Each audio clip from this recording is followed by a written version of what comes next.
आवेश दो प्रकार के होते हैं, धन आवेश, ऋण आवेश। धन आवेशित वस्तु, उदासीन वस्तु इलेक्ट्रॉन का त्याग करता है तो वहाँ धन आवेशित हो जाता है, वह धन आवेशित हो जाता है। धन आवेशित वस्तु में इलेक्ट्रॉन की संख्या प्रोटॉन की संख्या से कम होती है। देखिए, अगर कोई उदासीन वस्तु है उसमें से इलेक्ट्रॉन निकलेगा तो क्या होगा, धन आवेशित हो जाएगा। हो गया। अगर कोई इसमें इलेक्ट्रॉन की संख्या जो है प्रोटॉन की संख्या के बराबर है उदासीन वस्तु में, लेकिन धन आवेशित वस्तु में इलेक्ट्रॉन की संख्या कम है प्रोटॉन की संख्या से। अगला देखिए, ऋण आवेशित वस्तु निगेटिवली चार्ज बॉडी। जब कोई उदासीन वस्तु बाहर से कुछ इलेक्ट्रॉन को ग्रहण करती है तो वह ऋण आवेशित हो जाती है। ऋण आवेशित वस्तु में इलेक्ट्रॉन की संख्या प्रोटॉन की संख्या से अधिक होती है। इलेक्ट्रॉन की संख्या प्रोटॉन की संख्या से अधिक होती है। देखिए, कोई उदासीन वस्तु है, उसको बाहर से कुछ इलेक्ट्रॉन दिए हैं तो वह ऋण आवेशित हो गई। तो इसमें जो है उदासीन वस्तु में इलेक्ट्रॉन की संख्या बराबर प्रोटॉन की संख्या होती है, और ऋण आवेशित वस्तु में इलेक्ट्रॉन की संख्या ज़्यादा है प्रोटॉन की संख्या से। Some fact about electric charge. Electric charge के बारे में कुछ विशेष गुण। यह SI पद्धति में विद्युत आवेश एक व्युत्पन्न राशि है, व्युत्पन्न भौतिक राशि है। विद्युत आवेश एक अदिश राशि है। विद्युत आवेश को साधारण बीजगणितीय विधि द्वारा जोड़ा या घटाया जा सकता है। 1 एम्पीयर सेकेंड बराबर 1 कूलाम, माइक्रो कूलाम बराबर 10⁻³ कूलाम, 1 मिली कूलाम बराबर 10⁻³ कूलाम, 1 माइक्रो कूलाम बराबर 10⁻⁻6 कूलाम, 1 नैनो कूलाम बराबर 10⁻⁻12 कूलाम, 1 पिको कूलाम बराबर 10⁻⁻12 कूलाम, 1 मिलियन बराबर 10⁻6, 1 बिलियन बराबर 10⁻9, 1 फैराडे बराबर 96,500 कूलाम।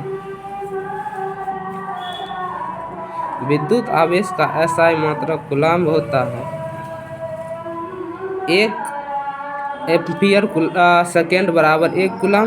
1 कूलाम की परिभाषा, यदि किसी चालक में 1 एम्पीयर की विद्युत धारा प्रवाहित होती है तो चालक के किसी अनुप्रस्थ काट में से 1 सेकेंड में प्रवाहित आवेश 1 कूलाम कहलाता है। जैसे देखिए, एक अनुप्रस्थ काट है, उसमें अगर 1 एम्पीयर की धारा प्रवाहित होगी, कब 1 कूलाम की प्रवाहित यानी धारा कब प्रवाहित होगी, जब उसमें जो है Q का मान 1 होगा, T 1 सेकेंड तक प्रवाहित होगा तो 1 कूलाम का आवेश होगा। विद्युत आवेश का CGS मात्रक होता है स्टेट कूलाम। 1 कूलाम बराबर 3 × 10⁻9 स्टेट कूलाम। विद्युत आवेश का विमीय सूत्र IT या m⁻0 l⁻0 T और I होता है, अर्थात AT अर्थात m⁻0 l⁻0 T A। अगर हम एम्पियर यानी विद्युत आवेश के गुण, समान प्रकृति वाले आवेशों के बीच प्रतिकर्षण होता है तथा विपरीत प्रकृति वाले आवेशों के बीच आकर्षण होता है। विद्युत आवेश अपरिवर्तनीय होता है। विद्युत आवेश वस्तु के वेग से स्वतंत्र होता है। नोट: किसी वस्तु का द्रव्यमान वस्तु के वेग पर निर्भर करता है। इसे निम्नलिखित समीकरण द्वारा व्यक्त किया जाता है। m = m0√1 - v²/c², जहाँ m0 जो है मूल मास है और v है वस्तु का वेग और c है प्रकाश की चाल। विद्युत आवेश को एक वस्तु से दूसरे वस्तु पर स्थानांतरित किया जा सकता है। कौन कौन विधि द्वारा? चालन विधि द्वारा, प्रेरण विधि द्वारा और घर्षण विधि द्वारा। कौन कौन विधि द्वारा?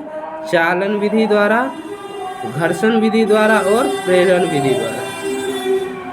चालन विधि द्वारा, जब किसी उदासीन वस्तु को आवेशित वस्तु के संपर्क में रखकर चालक तार द्वारा संयोजित करते हैं, मतलब कि एक दूसरे से कनेक्ट करते हैं, तो वह वस्तु दूसरे उदासीन वस्तु को आवेशित कर देती है।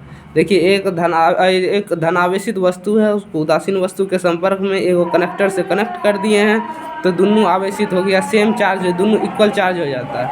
उसी तरीक़ा से ऋण आवेशित वस्तु को करेंगे तो ऋण आवेशित हो जाएगा। चालन विधि में विद्युत आवेश का स्थानांतरण वस्तु के उदासीन वस्तु की ओर होता है, मतलब चालन का स्थानांतरण विद्युत आवेशित वस्तु से उदासीन वस्तु की ओर होगा। चालन विधि में उदासीन वस्तु पर समान प्रकृति का आवेश उत्पन्न होता है। घर्षण विधि द्वारा, कौन सा विधि द्वारा? घर्षण विधि द्वारा। जब दो उदासीन वस्तु को संपर्क में रखकर आपस में घर्षित किया जाता है, तो वस्तु पर इलेक्ट्रॉन उत्सर्जित होकर दूसरे वस्तु में प्रवेश कर जाता है, जिसके फलस्वरूप जो वस्तु इलेक्ट्रॉन का उत्सर्जन करता है वह धन आवेशित, और जो वस्तु इलेक्ट्रॉन का ग्रहण करता है वह ऋण आवेशित हो जाता है। आवेशित वस्तु को इस प्रकार की विधि को घर्षण द्वारा आवेशित विधि कहते हैं। देखिए, घर्षण विधि में दो वस्तुओं समान परिमाण और विपरीत प्रकृति का आवेश उत्पन्न होता है। उदाहरण के लिए, जब कांच के छड़ को रेशम के कपड़े से घर्षित किया जाता है, तो कांच के छड़ से इलेक्ट्रॉन उत्सर्जित होकर रेशम के कपड़े में प्रवेश कर जाता है, जिसके फलस्वरूप कांच का छड़ धन आवेशित और रेशम का कपड़ा ऋण आवेशित हो जाता है। देखिए, यहाँ अगर रख रहे तो जो है कांच का छड़ धन आवेशित और रेशम का कपड़ा ऋण आवेशित हो गया। जब ऊन के वो पॉलीथीन से घर्षित किया जाता है, तो ऊन से इलेक्ट्रॉन उत्सर्जित होकर पॉलीथीन में प्रवेश कर जाता है, जिसके फलस्वरूप ऊन धन आवेशित और पॉलीथीन ऋण आवेशित हो जाता है। प्रेरण विधि द्वारा आवेशन, जब किसी वस्तु को आवेशित वस्तु के निकट रखकर आवेशित किया जाता है, तो इस विधि को प्रेरण विधि कहते हैं। जैसे देखिए, एक धन आवेशित वस्तु है, अगर एगो उदासीन वस्तु को रखेंगे तो क्या होगा? धन आवेशित वस्तु ऋण आवेशित वस्तु को अपनी ओर खींचेगा। यहाँ पर देखिए, इधर तरफ खींच दिया है ऋण आवेशित वस्तु को, और धन आवेशित अलग हो गया है, दूर भगाता है ना। समान प्रकृति के आवेश जो है एक दूसरे को प्रतिकर्षित करते हैं, और विपरीत प्रकृति के आवेश एक दूसरे को आकर्षित करते हैं। तो इसीलिए यहाँ पर ये देखिए, इसको एक कनेक्टर के साथ जो कनेक्ट कर दिए, धन आवेशित को बाहर निकाल लिए और जो अर्थ कर दिए, तो ये वस्तु ऋण आवेशित हो गया। प्रेरण की कुछ विशेषताएं। इस प्रेरण में का उल्टा, जब आवेशित वस्तु को उदासीन वस्तु के निकट रखा जाता है तो वह धन आवेशित हो जाएगा। अगर धन आवेशित करेंगे, ऋण आवेशित को निकाल देंगे तो धन आवेशित हो जाएगा। प्रेरण विधि में विद्युत आवेश का स्थानांतरण आवेशित वस्तु से उदासीन वस्तु की ओर नहीं होता है, आवेशित वस्तु से उदासीन वस्तु की ओर नहीं होता। प्रेरण विधि में उदासीन वस्तु के विपरीत प्रकृति के आवेश से आवेशित हो जाता है। प्रेरण विधि के द्वारा किसी कण को आवेशित नहीं किया जा सकता। प्रेरण विधि से किसी कण को आवेशित नहीं किया जा सकता। देखिए, चालन और प्रेरण में अंतर। चालन मतलब कंडक्शन और प्रेरण मतलब इंडक्शन। चालन विधि में उदासीन वस्तु को आवेशित वस्तु के संपर्क में रखकर आवेशित किया जाता है, और प्रेरण विधि में उदासीन वस्तु को आवेशित वस्तु के निकट रखकर आवेशित किया जाता है। इस विधि में यानी चालन विधि में उदासीन वस्तु पर समान प्रकृति का आवेश उत्पन्न होता है, और प्रेरण विधि में विपरीत प्रकृति का आवेश उत्पन्न होता है। चालन विधि में आवेशित वस्तु से उदासीन वस्तु के लिए की ओर स्थानांतरण होता है विद्युत आवेश, लेकिन प्रेरण विधि में आवेश का स्थानांतरण नहीं होता। चलिए, अगले दिन और पढ़ेंगे। हमारे चैनल को सब्सक्राइब करें। Thank you.